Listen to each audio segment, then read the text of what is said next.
A palavra para a nossa reflexão nessa manhã está no Evangelho de Marcos. O capítulo é o de número 5. Eu vou ler os versículos 21 a 24, depois versículos 35 e 36. Nos diz a santa palavra de Deus: Tendo Jesus voltado do barco para o outro lado, afluiu para ele grande multidão. E eis que junto ao mar chegou também um dos principais da sinagoga, chamado Jairo, e vendo a Jesus, prostrou-se aos seus pés. Insistentemente lhe suplicou: Minha filha está à morte. Vem, põe as mãos sobre ela para que seja salva e viverá. Jesus foi com ele.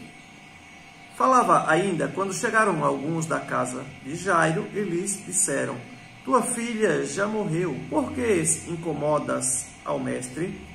Mas Jesus, sem acudir a tais palavras, disse ao chefe da sinagoga: Não temas, crê somente. Essas belas palavras de Jesus, escritas pelo evangelista Marcos, marcam um episódio muito difícil, doloroso na vida de Jairo. O texto diz que ele era chefe da sinagoga, um homem extremamente religioso e que está passando por um problema muito sério, e a sua filha está enferma, e ele vai ao encontro do Senhor Jesus buscar auxílio, socorro naquele que pode todas as coisas. O reverendo Gil Lola, no seu livro Quando a Vida Dói, se refere a esse texto como sendo o dia da adversidade. E quando ele trata desse assunto nesse livro, ele fala exatamente dos momentos em que parece que tudo está bem, tudo está tranquilo, a vida segue, as coisas estão fluindo normalmente, de repente acontece algo diferente. De repente a adversidade bate à nossa porta.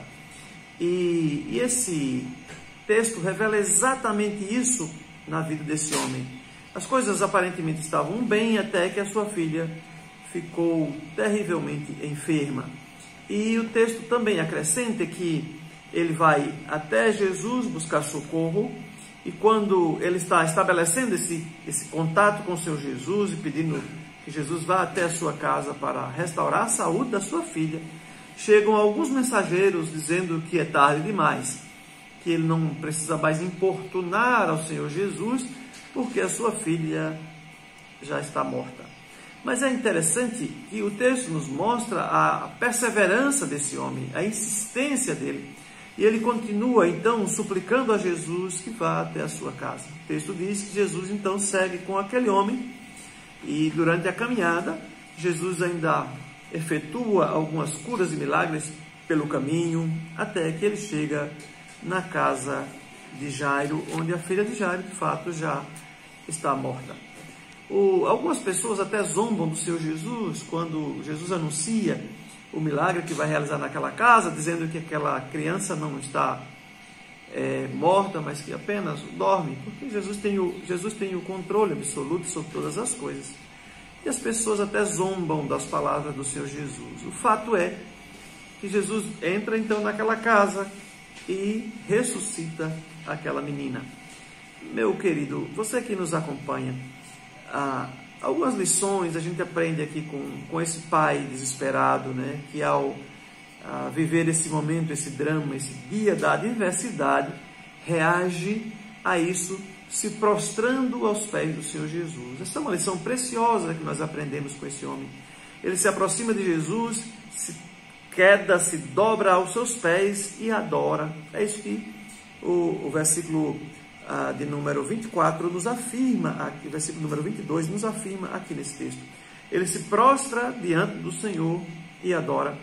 Veja, eu falei no início que Jairo era um homem religioso, extremamente comprometido com a religião judaica.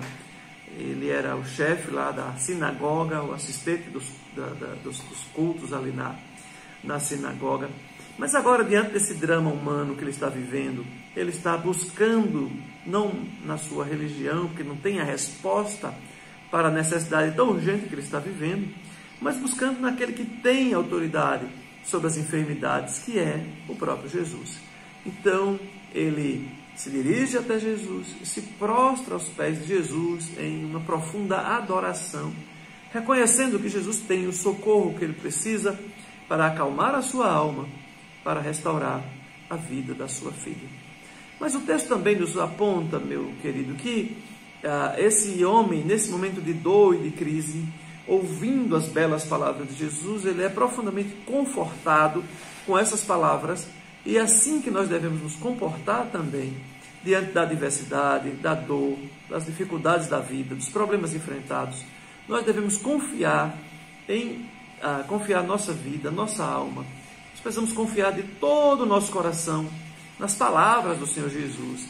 E Jesus encoraja esse homem dizendo: não temas, crê somente. E é exatamente alimentado por esse encorajamento, por essa fé gerada por essas palavras de Jesus, que esse homem de fato recobra os ânimos e se dirige até a sua casa para que Jesus faça o milagre na vida da sua filha. Não temas, crê somente. Essas palavras, ou essa frase dita por Jesus tantas vezes, em vários contextos, várias situações, vários cenários, Jesus diz isso para os seus discípulos e para confortá-los, e agora Jesus dirige essas mesmas palavras para esse chefe da sinagoga, dizendo: não temas, crê somente. E então Jairo continua nessa caminhada até a sua casa, e chegando lá, Jairo vai perceber que exatamente nesse tempo da adversidade, nesse tempo de lutas, de dificuldades que ele está enfrentando, essa tremenda batalha que ele está travando, a gravidade da enfermidade da sua filha, que agora evoluiu para a morte, e diante de tudo isso, esse homem que primeiro se prostra, se dobra aos pés de Jesus em adoração, que faz esse pedido intenso para que Jesus se dirija até a sua casa, esse homem que é confortado pelas palavras de Jesus para não temer e crer somente, ele entende que esse agora é o tempo da manifestação poderosa de Deus, que Deus age exatamente nesse tempo de adversidade. Na verdade, Deus age em todo o tempo, mas no tempo da adversidade é uma situação propícia para essa ação poderosa, benfazeja do nosso Senhor e Salvador Jesus Cristo. Aquele momento de adversidade é, na verdade, uma oportunidade para essa ação, para essa manifestação poderosa do Senhor Jesus. E é exatamente isso que vai acontecer. Jesus entra naquele quarto onde a criança está morta. Jesus chama a criança pelo nome, dá uma ordem para que ela se levante, e o milagre acontece. Meu querido ouvinte, eu queria desafiar você nessa manhã, independente do tamanho, da dimensão, da luta que você está enfrentando, o problema que você está lidando, eu quero desafiar você a se prostrar diante do Senhor Jesus e adorá-lo, porque essa é uma lição que esse homem chamado Jairo nos ensina aqui. Quero desafiar você a não temer, a crer somente, a confiar nas belas palavras do Senhor Jesus. Essas palavras ditas para aquele homem, naquele contexto, naquele cenário, naquela situação, são palavras também encorajadoras para nós hoje. Essa é a palavra para você nessa manhã especial. Não temas, creia somente, creia nas palavras confortadoras do Senhor Jesus. Mas eu também desafio você a entender que esse tempo de lutas, de adversidades que você está vivendo é o tempo oportuno para Jesus agir também graciosamente, trazendo um milagre sobre a sua vida. Quero desafiá-lo a confiar nas palavras benditas do Senhor Jesus e a esperar nele, e esperar dele o milagre que só ele pode fazer. Pelos evangelhos nós percebemos, Jesus tem autoridade sobre as enfermidades, Jesus tem autoridade sobre a natureza, e tantas vezes ele repreendeu o vento e o mar. Jesus tem autoridade sobre os inimigos, sobre os demônios. Jesus tem autoridade sobre a morte. Ele é o Senhor da vida. Ele pode fazer um milagre profundo, transformador na sua vida, na sua casa, na sua família. Não temas, creia somente. Deus certamente agirá em seu favor. Deus te abençoe, meu querido ouvinte. Derrame da sua graça restauradora sobre a sua vida, sobre a sua família. É a nossa oração. Amém.